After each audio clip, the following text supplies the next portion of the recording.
이전 영상에서 중국의 1대1로 계획이 그 계획에 참여하는 국가와 중국 자신에게 각각 어떤 일을 일으키는지 알아봤습니다. 이제는 전반적으로 중국이 세계와 그 국민들을 상대로 어떤 일들을 하는지 알아보겠습니다. 중국은 국제적으로 그들 공산당 정권의 힘을 확산시키기 위한 노력을 꾸준히 하고 있고, 국내에서는 공산당에 의한 전체주의 체제를 강화하고 국민을 통제하기 위한 시스템을 구축하고 있습니다. 한 가지씩 보자면, 먼저 중국은 세계적인 불량 정권을 지원하고 비호함으로써 지정학적 불안을 부추기고 있습니다. 북한과 같은 불량 정권이 자유세계를 위협하는 것을 배후 지원하고 있고 공생하고 있습니다. 대한민국을 직접 겨냥하고 있는 북한의 핵과 미사일 개발에 아주 중요한 지원을 하고 비호해 왔습니다. 또 북한 외에 중국이 지원하고 비호하는 대표적인 국가로 이란, 베네수엘라 등을 꼽을 수 있습니다.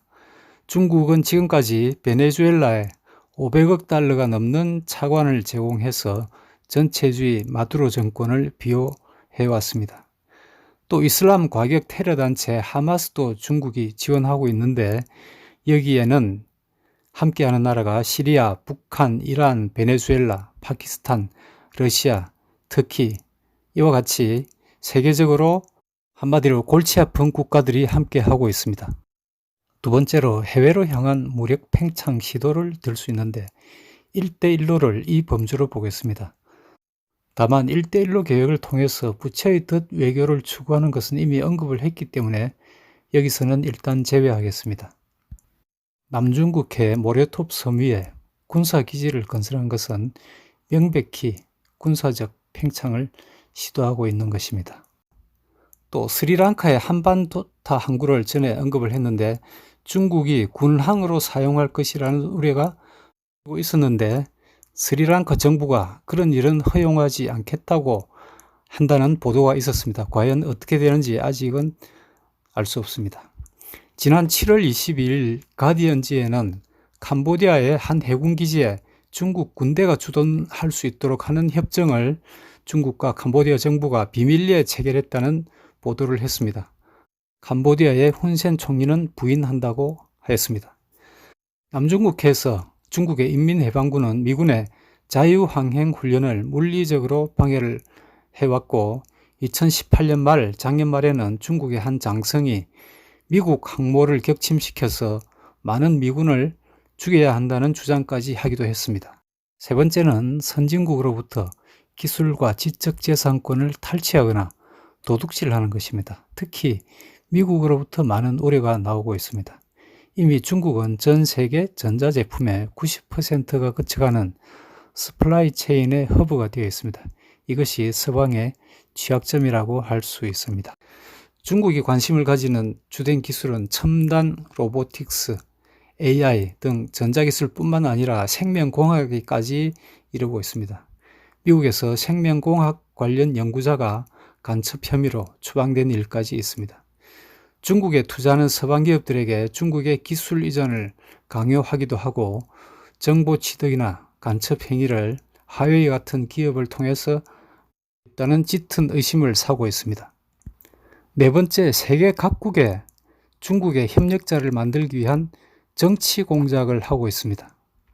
중국은 오래전부터 비동맹 국가를 중국 중심으로 결집을 시키고 자기들의 이념을 확산하려던 오랜 노력이 있었습니다. 지금도 형태는 다르지만 다양하게 시도되고 있습니다. 중국이 공산당의 전략적 목표에 동참하는 정치인과 정당을 지원하는 것은 가능한 국가에서는 다 한다고 보면 될 것 같습니다.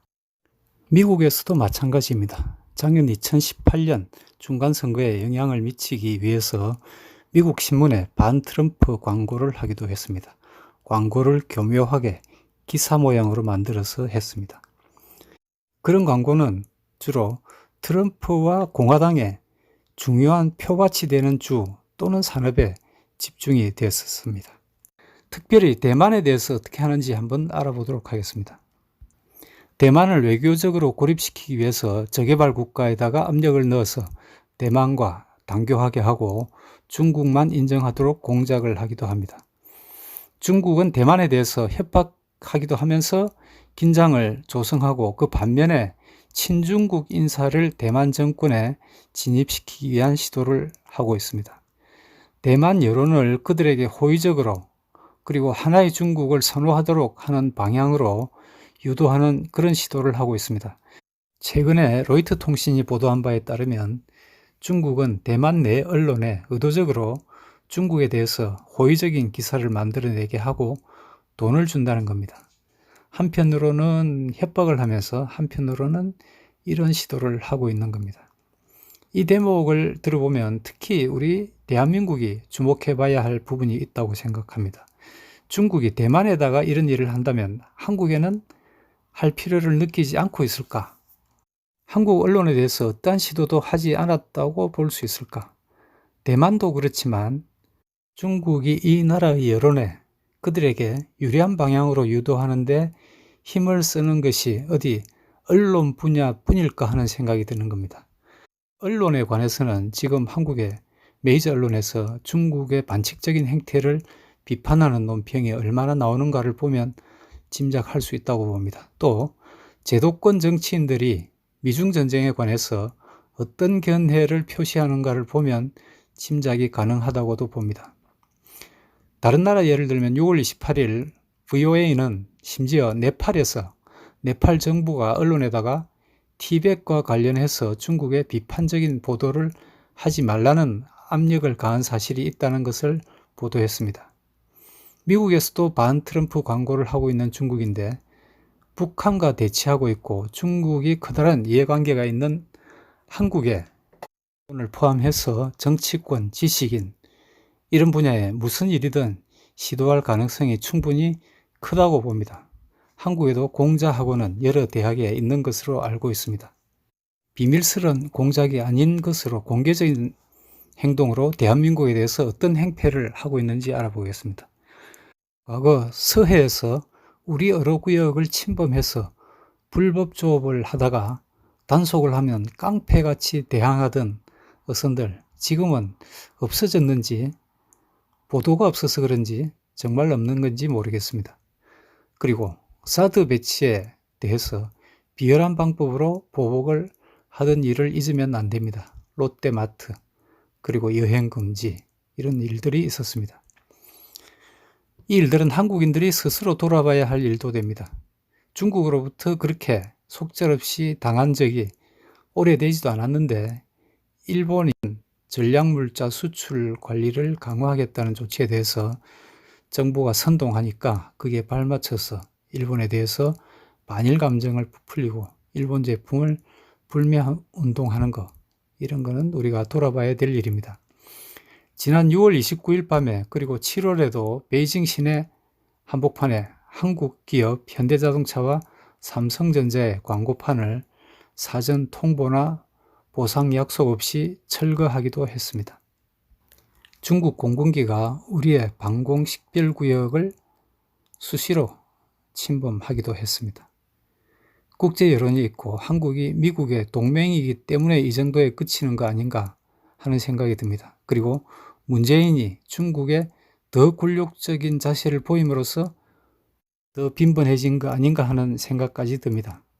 한국이 미국의 동맹이 아니라면 중국으로부터 어떤 수모를 당하게 될지 알 수 없습니다. 조선의 조공시대와는 차원이 다른 형태의 현대적 간섭을 하지 않는다고 볼 수가 없습니다. 대한민국의 중국 공산당은 어떤 물밑 작업을 하고 있는지 알 수가 없습니다.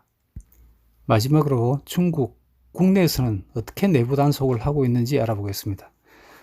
첨단 감시 카메라를 이용해서 전 국민의 개개인의 움직임을 감시한다는 것은 전에 말씀드린 바 있습니다. 그리고 이른바 사회 신용평점 제도를 구축해서 개인정보를 활용한 사상 통제를 시도하고 있습니다. 그리고 중국에는 거주 이전의 자유가 없습니다. 농민공들이 있습니다. 농민공들은 단체 행동권 등 노동의 권리가 있을 수가 없습니다. 위구르에 대한 인권 탄압입니다. 지금 100만 명 이상의 강제 수용소에서 세뇌 교육을 당하고 있고 부모와 아이들이 격리되고 있다는 소식이 있습니다. 문화가 다른 국민을 억압적으로 그 문화를 말살하려고 시도를 하고 있습니다. 또 종교 탄압입니다. 위구르의 무슬림을 빼고도 티베트의 불교 탄압, 지난 10년간 150여 명의 승려가 분신했다고 합니다. 기독교를 탄압을 해서 지하교회를 불사르고 성경도 불사르기도 합니다. 종교를 부정하는 중국 공산당의 정부가 천주교의 사제 임명권을 바티칸으로부터 부여받기도 했습니다. 또 엽기적인 사실은 인간 유전자를 주입한 원숭이를 개발하는 시도까지 하고 있다고 합니다. 또 가장 최근에 홍콩에 관해서 이른바 송환법을 만들어가지고 홍콩인들의 자유를 침해할 우려가 커짐에 따라서 일어난 반정부 시위를 어떻게 해결하는지 전 세계가 주목을 하고 있습니다. 인민해방군의 투입 여부에 관심이 집중되고 있습니다. 중국의 인민해방군은 1989년 6월 4일 베이징의 천안문에서 해방을 요구하는 인민들을 탱크로 짓밟았고 희생자가 얼마나 되었는지 자유세계의 누구도 정확히 알지 못한다고 합니다. 이러한 일은 중국이 세계적으로 그 힘을 미칠 수 있는 국가가 하나하나 생겨나면 날수록 전파될 위험이 있다고 봅니다. 이미 베네수엘라 등 10여 개 국가에서 국민 감시 시스템을 수출했다고 합니다. 제가 아는 중국몽은 이런 것이라고 봅니다. 대한민국이 이런 중국몽을 함께 해서는 결코 안 되는 겁니다.